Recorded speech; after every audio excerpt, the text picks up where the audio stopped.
네, 어, 그런 생각이 오늘 문득 들었습니다. 물론 저희가 차량을 운행하지 않는 이유도 좀 있겠습니다만 주중 예배는 저희가 특별하게 제한 인원을 두지 않았는데 주일 예배만큼의 열성이 없으시구나 하는 그런 생각을, 주일 예배는 너무 많이 오시려고 하셨는데 주중 예배도 오시면 참 좋겠는데 주중 예배는 사실 특별한 인원 제한이 없죠. 네, 저희가 충분한 공간이 있기 때문에 그랬으면 좋겠는데 혹시라도 여러분들을 제가 책망하려고 하는 것이 아니라 우리가 한번 우리의 모습을 돌아보았으면 좋겠습니다.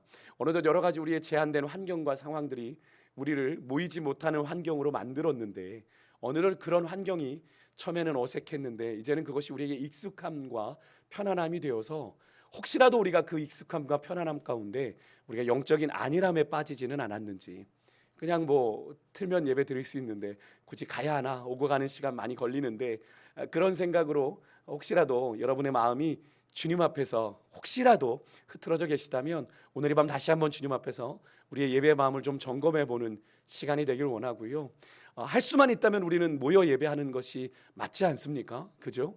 그래서 예배를 생명 걸고 예배해야 되는 건데 우리가 여러 가지 지금 코로나라고 하는 오랜 시간들을 통해서 우리가 자꾸 제한되는 상황들을 만나면서 우리가 거기에는 적응하면 안 되는데 자꾸 우리의 영적인 삶이라는 게, 제가 늘 말씀드리지 않았습니까? 우리 육신은 편안함에 익숙해집니다. 안락함에 익숙해지면 그것을 헤어나기가 쉽지 않은 것이 우리의 육신이에요. 그래서 사도 바울은 나를 날마다 쳐서 주님 앞에 복종시켰다라고 고백을 하지요. 우리의 몸은 그렇게 해야 됩니다. 우리를 자꾸 쳐서 주의 말씀에 복종하려고 우리를 몰아가지 않으면 우리가 자연적으로 하나님의 말씀에 순종하는 삶을 살 수 있는 그런 존재가 아니라고 하는 사실을 여러분 꼭 기억하시고, 혹시라도 여러분 여러 가지로 또 육신의 연약함 가운데 계셔서 오늘 이 예배 자리 못 오신 분들, 그런 분들은 불편해하지 마시고요. 혹시라도 우리가 내 안에 가장 잘 아시잖아요. 본인이 가장 잘 아실 겁니다. 내 영적인 마음이 어떤 상태인지, 예배 가운데 나오는 마음이 어떤지를 여러분 한번 돌아보시고 오늘 이 예배 자리를 여러분이 수요일 또 금요일 우리가 기도할 수 있는 은혜의 자리지 않습니까?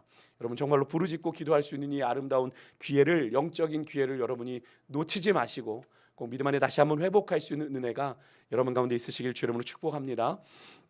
저는 봉독해 올린 말씀 가지고 고난은 변장된 축복이라는 제목으로 여러분과 말씀을 좀 나누겠습니다. 우리가 지난 9월 월상 예배를 통해서 제가 욥이 경험했던 고난, 그 후에 하나님이 주신 그의 인생의 회복에 대한 이야기를 나누면서 우리의 9월이 그렇게 하나님이 회복시켜 주시는, 회복하시는 그런 한 달이 되기를 소망한다라고 여러분들과 말씀을 나누었는데요. 오늘은 욥에게 주셨던 그 고난을 통해 하나님의 뜻을 좀 묵상해 보려고 합니다. 아시는 것처럼 온전하고 정직하여 하나님을 경외하며 악에서 떠난 자인 욥에게 좀 이해가 안 되지만 고난이 찾아오죠. 한순간에 전 재산, 자녀들을 잃어버리고 자신의 몸에는 견디기 힘든 병이 들어 그 초라한 모습을 기왓장으로 자신의 몸을 긁고 있는, 티끌에 앉아 기왓장으로 자신의 몸을 긁고 있는 그런 욥의 모습으로 형상화하지 않았습니까? 거기다가 그런 고난의 줄폭탄을 맞으면서도 여전히 하나님을 향한 온전함을 지키는 욥을 향해서 그의 곁을 지켜주는 아내마저도 하나님을 욕하고 죽으라는 저주를 퍼붓게 되는 그런 장면을 보면서 참 욥이 힘들었겠다, 참 욥이 고독했겠다. 누군가 힘든 가운데 옆에서 한마디 위로의 말이 던져지면 그것처럼 힘이 되는 말이 없는데, 그것도 내 배우자인 아내가 그렇게 하나님을 섬기려거든 하나님 욕하고 죽으라는 그 한마디가 얼마나 어떤 누구의 말 한마디보다도 욥의 가슴을 후벼 파는 그런 말이었을 겁니다. 그래서 어거스틴 같은 사람들은 욥의 아내를 악마의 보조자다라는 표현을 썼고요.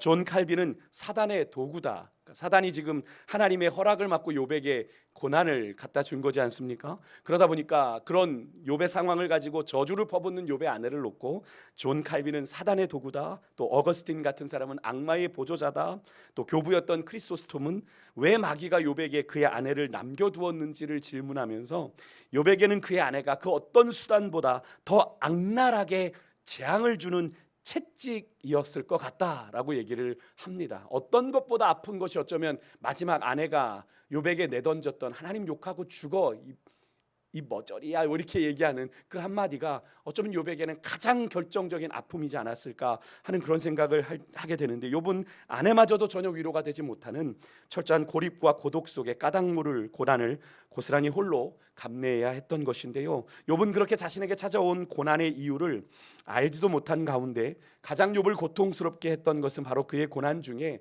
어디에서도 하나님을 만날 수 없었다라고 하는 사실이죠. 그를 인정하셨던 하나님의 침묵, 하나님의 부재마저 경험을 하게 됩니다. 그것을 오늘 본문 말씀을 통해서 이렇게 욥이 고백하고 있죠. 우리가 함께 읽었는데 본문 8절 9절 말씀 우리 다시 한번 좀 같이 한번 읽어볼까요? 같이 읽습니다. 시작. 그런데 내가 앞으로 가도 그가 아니 계시고 뒤로 가도 보이지 아니하며 그가 왼쪽으로 일하시나 내가 만날 수 없고 그가 오른쪽으로 돌이키시나 배울 수 없구나. 무슨 고백이에요? 지금 내가 당한 이 고난 속에서 하나님의 뜻이 도무지 무엇인지를 내가 알지 못하겠고 찾아도 찾을 수가 없다라는 이야기죠. 그래서 많은 이들이 고난을 당할 때 이런 질문을 던집니다. 나에게 왜 이런 고난이 오는 이유가 뭡니까? 왜 내가 이런 고난을 당해야 하고 이런 고통을 당해야 합니까? 하나님께서 이 고난을 통해서 나에게 원하시는 것이 무엇입니까? 라는 질문을 던지게 되죠. 이렇게 질문하면서 고난 중에 하나님의 뜻을 찾는데 더욱 고통스러운 것은 그런 우리의 고난 가운데 부르짖음에 하나님이 침묵하신다라고 하는 사실인데요, 그 침묵이 때로는 우리를 향한 하나님의 외면, 때로는 방관처럼 느껴져서 그것이 더 우리에게 고통스러울 때가 있지요. 그런데 정말 하나님이 우리를 고난 중에 버려두시는 것일까요? 그렇지 않죠. 여러분 혹시 흑인 영가라고 아십니까? 흑인 영가란 미국으로 끌려간 아프리카 흑인 노예들이 불렀던 기독교 성가를 말합니다. 그들이 구약의 출애굽 사건 또 구약의 여러 가지 구원 사건들을 배경으로 흑인들이 자신들의 믿음의 고백을 담아서 그 백인들, 자신들을 끌고 온 백인들의 비인간적인 억압과 착취 속에 비참한 삶을 살아가면서도 말씀을 통해서 약속하신 그 하나님의 구원을 바라보며 신앙에 기초한 천국의 소망을, 또 자유와 해방을, 또 위로와 소망을 노래했던 것이 흑인 영가이죠. 그래서 우리가 흑인 영가를 들어보면 거기에는 특유의 그런 뭔가 영감 있는 그런 소울이 담긴 고백들을 우리가 보게 되는데, 그래서 흑인 특유의 애절한 감성, 그 다음에 리듬감, 탁월한 성량으로 호소력 있게 부른 흑인 영가들이 많이 있는데, 여러분 우리 찬송가 중에도 여러분 흑인 영가가 있죠. 372장 여러분 무슨 찬양인지 아십니까? 그 누가 나의 괴로움 알며 그 누가 나 슬픔 알까, 이 찬양이 바로 흑인 영가이고요. 147장에 거기 너 있었는가 그때에, 이 찬양이 바로 흑인 영가입니다. 특히 372장 같은 경우는 영어 가사가 Nobody knows the trouble I've seen, Nobody knows my sorrow 이렇게 되어 있습니다. 어느 누구도 나의 고통을 알 수 없고 내 인생의 문제를 알 수 없고 누구도 내 슬픔을 알 수 없는데 누구만이 그것을 아세요? 글로리 할렐루야, 주님만이 그 내 고통을 아십니다 라고 하는 고백을 하게 되는데요, 노예로 사람 취급도 받지 못하면서 그 엄청난 고난과 멸시와 천대를 받았던 그들이 그 처절한 고통과 아픔 속에서도 하나님께 영광을 그렇게 돌리며 찬양할 수 있었던 이유 무엇일까요? 그들의 마음 가운데 예수님께서 그들의 고통을 아시고 그들을 위로하여 주셨음을 그들이 그들의 심령 가운데 경험했던 거죠. 그래서 그들은 이런 고백도 했습니다. 내 집을 멀리 떠나와서, 아프리카에서 멀리 떠나 이 아메리카로 와서 낙심하여 내가 지친 채 사탕수수밭을 거닐며 언제 돌아갈지 못하는 인생의 여정을 걸어가지만 내 속엔 승리의 노래가 들린다. 나는 비록 내 육신은 이곳에 머물러 있지만 내 영은 어디에 머물러 있다? 하나님 아버지의 집에 머물러 있다. 그런 노래들이 흑인 영가에는 참 많이 있습니다. 그래서 천국에 대한 소망, 그죠? 천국에 대한 기대, 그런 것들을 현실은 정말로 비참하고 너무나도 고통스럽지만 그것으로 낙심하는 것으로 끝나지 않고 주님께서 그들에게 주셨던 천국의 소망, 내세의 소망을 가지고 주님 안에 누리는 자유, 해방, 위로, 소망을 노래했던 것이 바로 흑인 영가인데요, 그들의 영혼만큼은 노예가 아니다라고 하는 초월적인 믿음의 고백을 하는 건데, 하나님께서 그들을 돌보아 주셨고 그들에게 영원한 하나님의 나라 천국의 소망을 주셨기 때문이죠. 그들은 알았습니다. 하나님이 그들의 고통 가운데 그들을 버려두신 것이 아니라 그들과 함께 계시고 그들을 홀로 버려두시지 않는다는 사실을 그들이 그 고통 가운데서도 확신했기에 그런 영감 있는 노래로 자신들의 믿음을 고백했던 것인데요. 여러분, 이 사실은 오늘 이 시대를 살아가는 우리들에게도 동일한 사실입니다. 여러분, 고난 중에는 특별히 더 우리의 인생이 더 어두운 것 같죠. 그렇습니다. 그죠? 더 짙은 것 같아요. 그 고난의 터널이 끝나지 않을 것처럼 보입니다. 하지만 우리 하나님께서는 우리를 보고 계십니다. 그분의 음성이 들리지 않고 느껴지지 않는다고 할지라도 우리 하나님은요, 우리와 함께 하시며 우리를 지키시고 돌보신다는 이 사실을 여러분 믿으시길 바랍니다. 우리가 이 사실을 깨달을 때 고난 중에서도 우리가 낙심하지 아니하고 절망하지 아니하고 우리가 하나님께 영광을 돌릴 수 있는 거죠. 그리고 오늘 본문의 10절 말씀에 나오는 욥의 고백처럼 우리도 그런 고백을 드릴 수 있게 됩니다. 우리 같이 한번 10절 말씀 한 번 더 읽습니다. 같이 읽습니다. 시작. 그러나 내가 가는 길을 그가 아시나니 그가 나를 단련하신 후에는 내가 순금같이 되어 나오리라. 아멘. 이 고백, 하나님을 향한 전적인 믿음과 확신이 없이는 절대로 드릴 수 없는 고백이죠.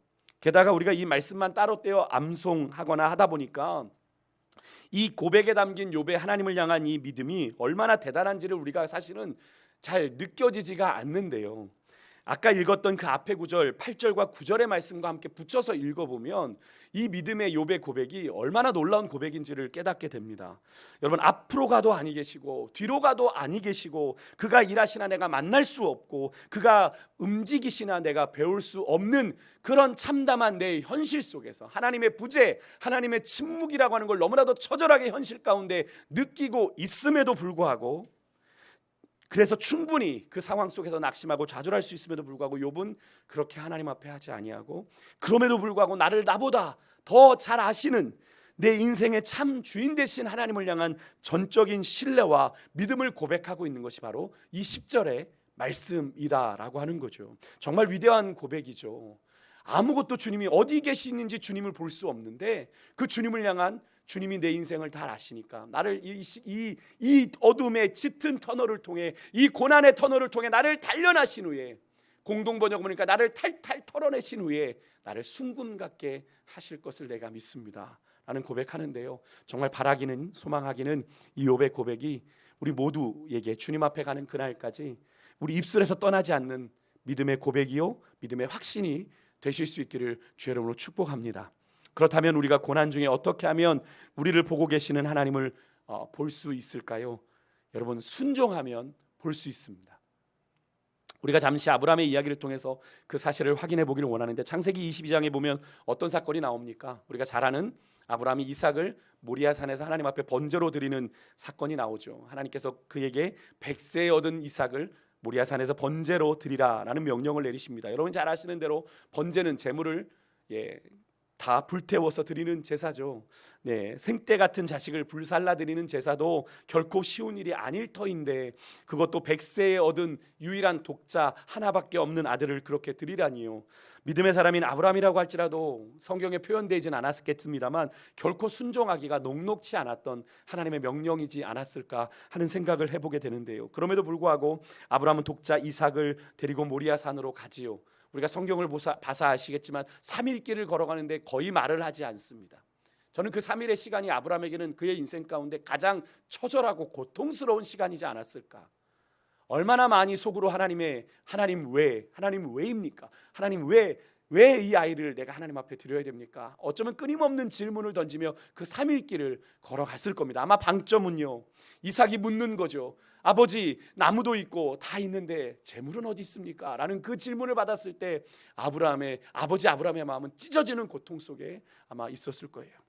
결국 아브라함은 그렇게 3일 길을 가서 종을 놔두고 이삭과 저 앞으로 나아가서 조금 더 들어가서 이삭을 결박하고 제단 나무 위에 올려놓고 깔을 뽑아 들죠. 아들 이삭을 제물로 잡아 드리려고 하는 그 찰나에 음성이 들립니다. 창세기 22장 11절 12절. 아브라함아, 아브라함아, 그 아이에게 내 손을 대지 말아라. 그에게 아무 일도 하지 말아라. 내가 내 아들 내 독자까지도 내게 아끼지 아니하였으니 내가 이제야 내가 하나님을 경외하는 줄을 아노라. 하나님이 정말로 아브라함을 정말로 고난의 끝자락에 그죠? 세워놓고 하나님 마지막 테스트를 하셨던 거죠. 그걸 우리가 어떻게 알겠습니까? 그죠? 아브라함은 내가 고난의 끝자락에 서 있는 줄 어떻게 알았겠어요? 그래서 더 처절했던 거겠죠. 여러분, 이 말씀에서 우리는 하나님에 대해서 결정적으로 무엇을 깨닫게 됩니까? 바로 그 타이밍이죠. 그 순간을 하나님이 캐치하셨다라는 건 뭡니까? 하나님이 그냥 두고 보셨다면, 하나님이 고개 돌리고 계셨다면 그 순간 아브라함을 부르실 수 있었겠어요? 아니죠. 네, 하나님은 그 순간 모든 것을 보고 계셨다라고 하는 겁니다. 아브라함과 이삭이 말없이 3일 길을 걸어 모리아 산을 향해 걸어가는 그 순간의 그 장면도, 아브라함이 끊임없이 번민하며 하나님 앞에 왜라고 질문을 던지는 그 순간에 그 처절한 아버지의 고통스러운 그 모습도, 이삭이 재물에 대한 질문을 아버지 아브라함에게 던지는 그 안타까운 모습도, 그런 이삭의 눈을 외면하면서 그를 결박하여 제단에 올려놓고 아브라함이 거침없이 칼을 빼드는 모습도 하나님은 보셨습니다. 그렇게 하나님은 아브라함이 얼마나 당신을 경외하고 당신의 말씀에 순종하는지를 직접 눈으로 보셨어요.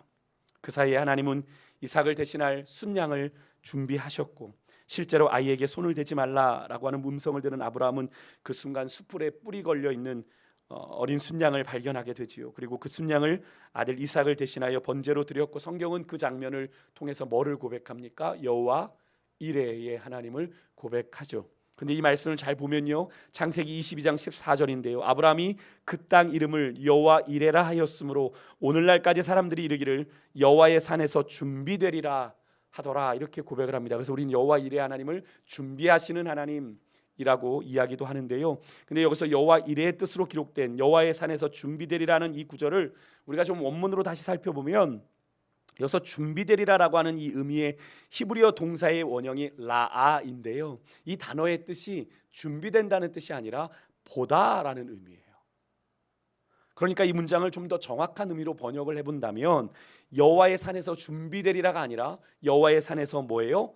보여지리라 라는 의미가 더 원문에 가까운 번역이 되는 겁니다. 그렇다면 이 사실은 무엇을 말하는 거예요? 고난 중에도 하나님을 경외하며 끝까지 하나님의 말씀에 순종하면 모든 하나님의 섭리와 하나님의 뜻이 보여져 알게 된다라는 의미인 거죠. 더군다나 우리의 삶의 가장 소중한 것, 내 생명과 바꾸고 싶은 그것을 포기하는 현장에서는 지금까지 볼 수 없었던 하나님의 전무후무한 기적의 역사를 하나님께서 보여주셔서 그것을 일어나게 하신다는 거죠. 여러분, 순종하십시오. 그러면 보입니다. 순종하여 요단강에 발을 내밀었을 때 이스라엘은 그들 앞에서 첨벙거리는 요단강이 갈라지는 것을 경험했고요, 보았고요. 이스라엘이 순종함으로 여리고성을 침묵 가운데 7일간 돌았을 때 그 견고한 여리고성이 무너지는 것을 보았던 것처럼, 사랑하는 성도 여러분, 순종하면 보게 된다는 사실을 여러분 믿으시길 바랍니다. 하나님의 기적 보기를 원하세요? 여러분의 인생 가운데 하나님이 베푸시는 정말 기적의 역사를 보기를 원하세요? 기적의 주인공 되기를 원하신다면 순종하십시오. 특별히 고난 중에 더 순종하십시오. 어려운 상황일수록 더 순종하면 지금껏 보지 못했던 그 고난의 상황을 역전시키는 더 놀라운 하나님의 역사를 여러분 보게 될 것을 믿으시길 바랍니다. 그래서 고난은 변장된 축복이라고 말하는 거예요. 우리 성도들 가운데도 여러분 드라마 바이블 이용하시는 성도님들 계시죠? 성경 읽는 어플 중에 드라마 바이블, 꼭 예전에 우리가 그 라디오를 통해서 제5공화국을 듣는 느낌 혹시 들어보신 성도님들은 계실 것 같은데, 지금 세대는 아마 모를 겁니다. 라디오를 통해서 뭐 전두환도 나오고 박정희도 나오고 막, 그래서 이렇게 5공화국 라디오를 통해서 이렇게 정해진 시간에 들었던 기억이 나는데요. 그런 드라마틱하게 성경의 이 구절들을 풀어서 만든 건데요. 그 앱 어플이 개발되게 된 이야기를 우연히 어떤 목사님의 이야기를 통해서 좀 듣게 되어서 여러분과 좀 나누려고 합니다. 우리 교단, 성결교단과도 인연이 있는 그분이 성경 읽기 이 어플을 만드신 건데요. 저희 성결교단의 모교인 서울신학대학교도 이분이 20억의 발전기금을 약속하셨다라고 이야기를 하는데, 빌리 황성국 장로님이 바로 그 주인공입니다. 이분이 아르케고스라고 하는 투자회사를 기반으로 그레이스 앤 멀시, 이 앞에 자만 따서 그레이스의 GM, 그래서 GNM 글로벌 문화재단을 만들었고요. 이를 위해서 자신의 사재를 털어서 $8,000를 헌신합니다. $8,000 느낌이 별로 안 오시죠? 예, 우리나라 돈 8천만 원 같으시죠? 예, $8,000는 우리나라 돈으로 950억입니다. 950억에 달하는 엄청난 액수인데요. 그 어마어마한 자본을 통해서 GNM 재단이 진행한 중요한 사업 중에 하나가 바로 드라마 바이블 제작과 보급입니다. 이 사업에 집중하는 이유에 대해서 황 장로님이 이렇게 설명을 하셨다고 그래요. 10여 년 전 내가 굉장히 사업상 어려움을 겪을 때 자신이 하나님의 말씀을 읽어야 한다는 막연한 생각이 들었고 40여 년 동안 크리스천으로 살았지만 읽지 못했던 하나님의 말씀을 그때 읽고 싶었다고 합니다. 그런 와중에 흑인 헐리우드 배우들이 만든 오디오 드라마 바이블을 미국에서 발견하게 되었고 오랜 시간 그 성경을 읽으면서 그 고난의 시간을 잘 이겨내게 되었다라고 이야기를 하게 되는데요. 이후로 황 장로님은 그 드라마 바이블을 제작하기로 결정하시고 성경을 라디오 드라마를 듣는 것처럼 감정이 이입되도록 만들어서 사람들로 하여금 성경을 보다 좀 쉽게 딱딱한 글이 아니라 드라마처럼 연상하며 읽을 수 있도록 도우려고 한 것인데요. 그래서 그 드라마 바이블대로 성경을 읽으면 165시간이면 성경을 일독할 수 있다고 합니다. 상당히 빠른 거죠. 이를 위해서 GNM 글로벌 문화재단은 전 세계의 언어로 드라마 바이블을 제작하고 있는데 그중에 한국어로도 제작된 드라마 바이블도 있는데 여러분 현재 아마 스마트폰에 검색이라고 하는 구글 검색이라는 거기에서 아마 드라마 바이블을 치시면 여러분 그 어플이나 앱이 다 나올 텐데요. 무료입니다. 약 20억 제작비를 들여서 4년 동안 만들었고요. 여러분이 잘 아시는 한인수, 탤런트 한인수, 또 이재룡, 차인표, 장광, 추상미 같은 그런 정상급 연기자들과 성우 100명이 헌신해서 그것을 제작했다라고 합니다. 근데 황 장로님은 어떻게 이런 일을 하게 됐을까요? 황 장로님은 원래 10여 년 전에 타이거 펀드 아시아라고 하는 것을 만들어서 엄청난 성공을 한 사업가였는데요. 10여 년 전에 중국 공안 정부와 문제가 생겨서 좀 이렇게 표현하면 그렇지만 망하게 되면서 이유로 말할 수 없는 고통을 겪었다고 합니다. 그 후에 이 황 장로님이 새로운 비즈니스를 시작하면서 그 비즈니스 회사의 이름을 아르케고스라고 하는 이름으로 정했는데 이 이름의 뜻은 신약 성경의 언어인 헬라어 아르케에서 나온 말입니다. 아르케는 헬라어인데 저희도 헬라어 공부할 때 가장 정 목사님 기억하실지 모르겠지만 첫 번째로 나오는 단어가 아르케이죠. 단어를 암기할 때 아르케라고, 이게 처음 시초라는 의미인데요. 아르케고스는 창시자라는 뜻입니다. 그러니까 시작한 사람. 그래서 성경에서는 이 아르케고스라고 하는 단어를 예수님께만 이 단어를 씁니다. 그러니까 결국 예수님을 가리키는 거죠. 그러니까 결국 이 무슨 의미로 이 황 장로님이 이 회사 이름을 아르케고스라고 지었겠어요?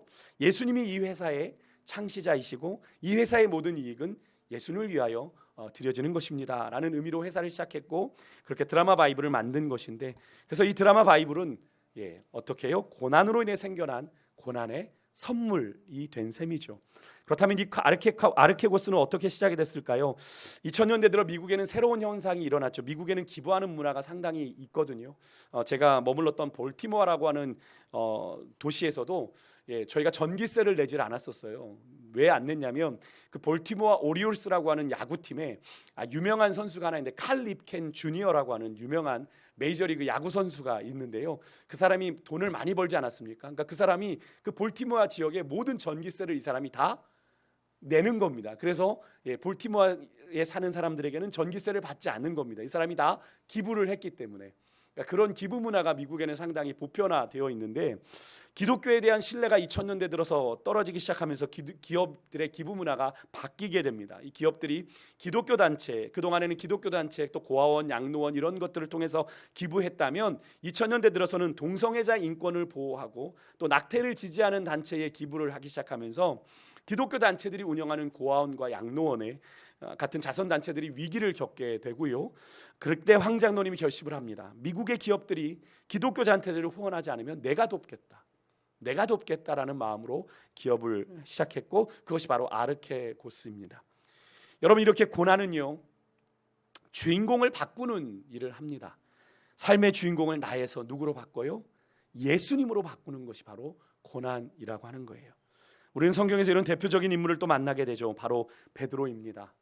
가장 성공한 예수님의 제자인 듯했지만 수제자로 예수님을 3번 모른다고 부인하고 모든 것을 잃어버리고 그는 부활하신 주님을 만났음에도 갈릴리 바다로 다시 돌아가서 고기를 잡았던 그런 베드로이죠. 그런 베드로에게 예수님이 나타나서 뭐라고 말씀하십니까? 우리 요한복음 21장 18절인데 함께 같이 한번 좀 화면을 보고 읽어볼까요? 같이 읽습니다. 시작. 내가 진실로 진실로 내게 이르노니 내가 젊어서는 스스로 띠띠고 원하는 곳으로 다녔거니와 늙어서는 내 팔을 벌리니 남이 내게 띠띠우고 원하지 아니하는 곳으로 데려가리라. 아멘. 이 말씀은 베드로의 인생의 전반전과 인생의 후반전을 예수님이 예언하듯 말씀해주고 계시는 건데요. 여기에는 이 말씀에는 2가지 인생이 담겨 있습니다. 첫 번째는 자기가 원하는 대로 사는 인생, 스스로 띠띠고 원하는 곳으로 가는 인생입니다. 당시 유대인들은 일반적으로 여러분 아시는 것처럼 통으로 된 옷을 입어서 띠가 꼭 필요했습니다. 그죠? 그래서 띠를 띈다라고 하는 건 이동하고 움직이는 것을 의미합니다. 그러니까 띠를 해야 됐는데 그렇게 띠를 띠고 자신이 원하는 곳으로 베드로가 마음대로 다녔어요. 성격도 불같은지라 자기가 가고 싶은 대로 다녔지만 이제 너 늙어서는 그렇게 못 살게 될 거야. 결국 둘째는 그 다음엔 어떤 인생이 나와요? 예수님이 원하는 곳으로 이끄는 인생. 결국 순교자의 인생을 베드로가 마감하게 된다라고 하는 것을 예수님이 예언하신 거죠. 나는 2 팔을 벌리고 서 있고 남들이 나에게 띠를 띄우는 겁니다. 내가 띠를 띠는 게 아니라 남이 나에게 띠를 띄운다는 건 결박한다는 의미죠. 내 의지와 관계없는 곳으로 데려가는 인생이 될 거야. 궁극적으로는 예수님이 그 인생의 주인이 되는 그런 인생을 말하는 거죠. 이렇게 고난은 베드로의 인생의 주인공을 베드로에서 누구로 바꿨습니까? 예수님으로 바꿨습니다. 여러분, 이렇게 고난은요 우리 믿음의 사람들을 순금과 같이 만들어요. 그리고 하나님의 나라를 위해 쓰임받는 사람으로 우리를 변화시킵니다. 많은 사람에게 믿음의 선한 역과 영적 유익을 주는 사람이 되게 하는데요. 그래서 제가 자주 말씀드렸지만 우리 믿음의 사람들은 고난이 유익이다라고 하는 정말 세상이 이해하기 어려운 역설을 믿음으로 고백하는 것이고, 그 고난을 오늘 말씀의 제목처럼 우리가 감히 변장된 축복이다. 궁극적으로 그 고난은 우리에게 고난처럼 보이지만 그것은 축복이 자신의 얼굴을 변장한 그런 모습이다라고 고백을 하고 있는 거죠. 우리 또한 고난으로 인해서 황장로님과 같은 믿음의 사람이 될 수 있을 뿐 아니라 예수님께서 고난과 죽음을 이기고 부활하신 것처럼 우리도 예수님의 이름으로 고난을 이기고 많은 사람들에게 그리스도의 생명을 나누는 그런 하나님의 사람 될 수 있는 줄 여러분 믿으시길 바랍니다. 혹시나 여러분들 가운데 고난 중에 계신 분들 계세요.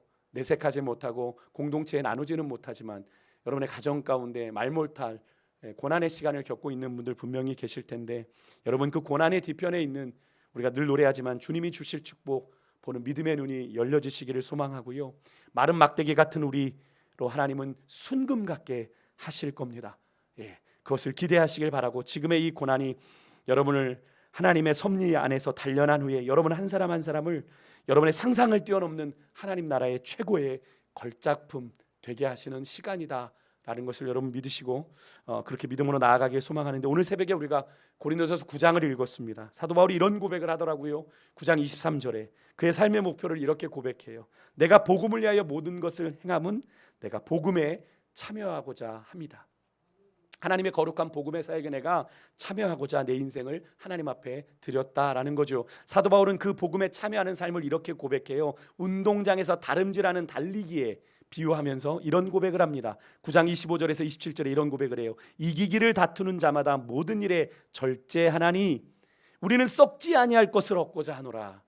그러므로 나는 다름질하기를 향방 없는 것 같이 아니하고 싸우기를 허공을 치는 것 같이 아니하며 내가 내 몸을 쳐 복종하게 하면 내가 남에게 전파한 자신이 도리어 버림을 당할까 두려워함이로다 라고 이 고백을 했는데, 여기서 여러분 이기기를 다투는 자마자 모든 일에 절제한다라고 하는 이 구절을 공동번역의 성경으로 보니까요 이렇게 고백해요. 경기에 나서는 사람들은 온갖 어려움 즉 고난을 이겨내야 합니다. 믿음의 경주에는 고난이 있다. 우리가 복음의 증인되어 살아가는 삶에는 고난이 있다. 그 고난을 우리가 견뎌낼 때 우리가 주님께서 우리에게 예비하신 썩지 아니할 면류관을 얻게 된다라고 사도 바울은 말하고 있는 거죠. 거기다가 26절에 목표를 분명히 하고 달려가야 된다고 이야기를 해요. 26절에 보면 향방 없는 것 같이 아니하고 허공을 치는 것 같지 아니하며라고 그런 표현을 하고 있는데, 여기서 향방 없는 것 같이를 다른 번역으로 보면 목표 없이 달려가지 아니하고, 우리는 분명한 목표가 있어요. 우리가 인생을 그냥 사는 게 아니라는 겁니다, 여러분. 우리의 인생에는 분명한 주님께서 우리에게 주신 표대, 목표, 삶의 목표가 있다라는 거죠. 내가 만든 목표가 아니라 주님께서 우리에게 주신 목표. 그래서 사도 바울은 빌립보서 3장 14절에서 내가 표대를 향하여 그리스도 예수 안에서 하나님이 위에서 부르신 부름의 상을 향하여 어떻게 해요? 달려가노라 라고 고백하기도 했던 것인데요, 여러분, 고린도전서 9장에서 말하는 이 사도 바울이 목표로 삼은 것은 뭡니까? 바로 표대 대신 예수 그리스도를 의미하는 거죠. 사랑하는 성도 여러분, 우리가 하는 이 믿음의 경주, 천국 가는 그날까지 우리가 포기하지 말고 달려가야 하는 이 믿음의 경주는 모든 일에 절제해야 하는 경주입니다. 다시 말해서 온갖 어려움을 감내해내야 하는 경주예요. 온갖 어려움 속에도, 고난 속에도 우리의 표대 대신 그리스도를 바라보고 부르심의 상을 향하여 우리가 달려갈 때, 여러분, 우리에게 썩지 않는 생명의 면류관이 기다리고 있는 줄 여러분 믿으시길 바랍니다. 여러분, 그러하게 우리 믿음의 사람들의 삶의 고난은 변장한 축복이에요. 그 사실을 여러분 기억하시고, 고난 속에서도 우리의 시선을 여러분 아무데나 두지 마시고, 인생에 아무데나 두지 마시고 우리의 표대 대신 그리스도께 집중하여 다름질할 수 있는, 달려갈 수 있는 여러분과 제가 될 수 있기를 주의 이름으로 축복합니다. 우리 함께 찬양하며 주님 앞에 나아가겠습니다.